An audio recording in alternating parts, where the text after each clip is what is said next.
वो जब पैदा हुआ तो घर में खुशियों के दीप जलाए गए। उसके पहले जन्मदिन पे पूरे मोहल्ले में लड्डू बांटे गए। बेटे ने जब पहली बार चलना सीखा तो उसके माता पिता खुशियों से उछलने लगे। खुद की खुशियों को मारकर उसे सारी खुशियां दी, अच्छा भविष्य दिया। पढ़ाई लिखाई मौज मस्ती सब कुछ अपने बच्चे की परवरिश में माता पिता ने अपनी पूरी जिंदगी न्यौछावर कर दी। लेकिन जब माता पिता बूढ़े हुए तो वही औलाद बन गई उनकी सबसे बड़ी दुश्मन। दुश्मनी भी ऐसी कि चंद पैसों के लिए उसी औलाद ने अपने माता पिता को ही खत्म कर दिया। जिस औलाद की एक एक खुशी के लिए माता पिता ने अपना पूरा जीवन लगा दिया था, वही बेटा बन गया माँ बाप का कातिल। जी हाँ, बिल्कुल सही। इस बात से कोई भी चौंक जाएगा, लेकिन ये हकीकत है, आज के समाज की ये कड़वी सच्चाई है। ये सच है उस पीढ़ी का जहां अक्सर हमें ऐसे मामले देखने को मिल रहे हैं। जगह हरिनगर, नई दिल्ली, 7 अक्टूबर 2022 की ये घटना है। 65 साल के रणजीत सिंह अपनी पत्नी विजेंद्र कौर के साथ हरिनगर में अपने घर में मौजूद थे। घर पर उनकी बहू भी मौजूद थी। शाम का वक्त था। शाम को जब उनका इकलौता बेटा जसदीप सिंह घर लौटकर आता है, घर आते ही वो अपने माता पिता से पैसे मांगता है। वो अपने पिता से कहता है कि उसे शेयर मार्केट में बड़ा नुकसान हुआ है और उसके नुकसान की भरपाई के लिए उसे पैसे चाहिए। माता पिता अपने बेटे को समझाते हैं कि वो शेयर मार्केट में पैसे न लगाए, ये एक जुआ है। वो बेटे को पैसे देने से इनकार कर देते हैं। वो पिता से झगड़ने लगता है। पूरे घर का माहौल खराब हो जाता है। थोड़ी देर बाद माता पिता सोने के लिए अपने कमरे में चले जाते हैं, लेकिन जसदीप के दिमाग में एक साजिश पैदा होती है। वो धीरे से अपने कमरे से उठता है, हथौड़ा, पेचकस, चाकू उठाता है और सीधा अपने माता पिता के कमरे पे पहुंच जाता है। माता पिता सोए हुए थे, लेकिन ये कलयुगी बेटा हथौड़े से सोए हुए अपने माता पिता पर वार कर देता है। हथौड़े से, फिर चाकू से, और उसके बाद वो पेचकस से अपने माता पिता को तब तक मारता रहता है जब तक उनकी जान नहीं चली गई।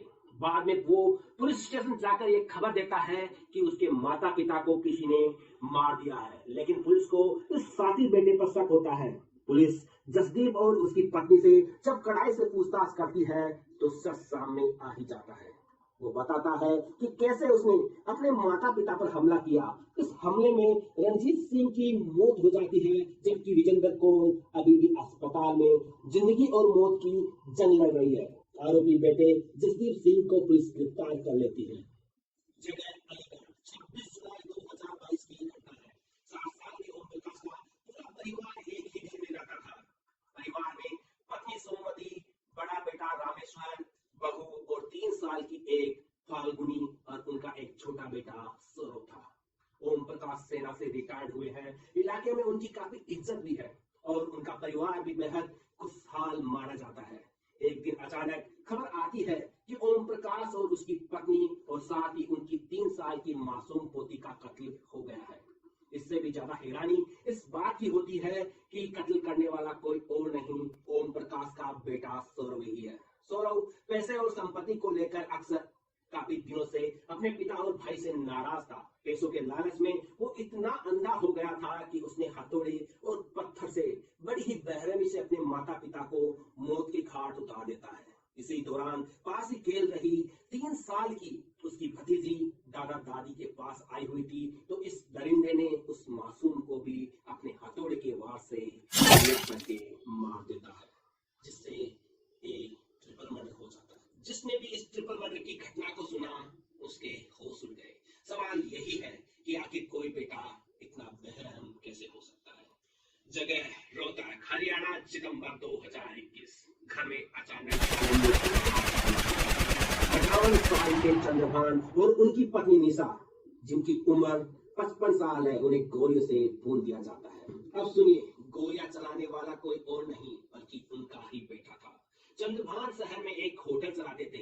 उनका बेटा चाहता था कि माता पिता अपने होटल को उसके नाम कर दे। कई दिनों से वो उनसे इस बारे में बात कर रहा था, लेकिन जब माता पिता ने ऐसा नहीं किया तो बेटे ने अपने ही माता पिता को गोलियों से भून डाला और फरार हो गया। उस वक्त उनकी बहू भी घर पर मौजूद थी।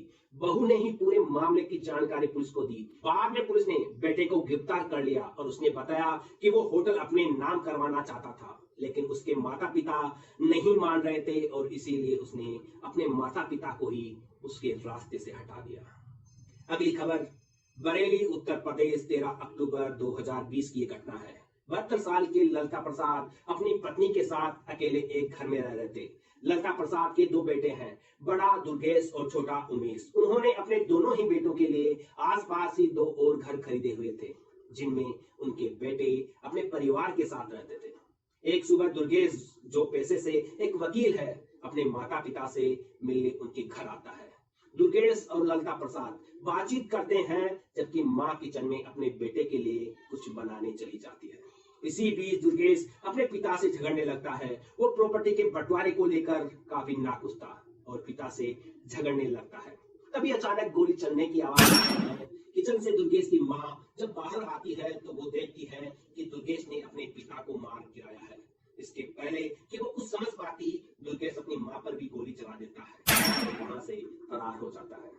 वो माता पिता जिसने पूरी जिंदगी अपने बच्चों के लिए खुशियां बटोरी, यहाँ तक कि अपने बेटों को रहने के लिए एक घर भी दिया, वो अपने ही बेटे के हाथों मारे जाते हैं। ये चंद ऐसे मामले हैं, लेकिन इस तरह की खबरें अक्सर आ जाती है। यहाँ सिर्फ इंसान का कत्ल नहीं हो रहा, यहाँ कत्ल हो रहा है उम्मीद का, अरमानों का और रिश्तों का। आखिर पैसों का एक कैसा लालच है कि कोई अपने सबसे करीबी रिश्ते, अपने माता पिता को ही मौत के घाट उतार देते हैं। इस तरह की घटनाएं सिर्फ इंसान को नहीं मारती, बल्कि एक समाज को भी कलंकित करती है और सोचने पर मजबूर करती है कि हमारा समाज आखिर किस दिशा में आगे बढ़ रहा है।